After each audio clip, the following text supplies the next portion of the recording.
کا مرید ان کے پاس گیا، جا کے کہتا ہے حضور دعا کریں مجھے زیارت ہو جائے نبی پاک علیہ الصلوۃ والسلام کی۔ فرمایا دعا کرنے کی کیا ضرورت ہے، تم آج شام کا کھانا میرے پاس آ کے کھانا۔ وہ بڑا خوش ہوا، کھانا کھانے بزرگ کے پاس گیا، انہوں نے کھانا دیتے وقت بالکل پانی ساتھ رکھا ہی نہ اور کھانے میں نمک بہت زیادہ ڈال دیا۔ جب وہ کھانا کھا رہا تھا تو نمک بہت تھا، ساتھ پانی بھی نہیں تھا۔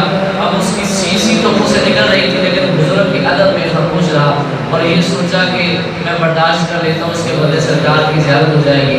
جب گھر گیا سویا زیارت کوئی نہ ہوئی، صبح اٹھ کے بزرگ کے پاس واپس آیا، کہتے ہیں آپ نے تو کہا تھا زیارت ہو جائے گی لیکن مجھے زیارت نہیں ہوئی۔ فرمایا خواب میں کیا دیکھا ہے؟ کہتا ہے میں نے خواب میں دریا بھی دیکھا، نالا بھی دیکھا، کنواں بھی دیکھا، سمندر بھی دیکھا، نہریں بھی دیکھی، جدھر دیکھا پانی ہی پانی دیکھا۔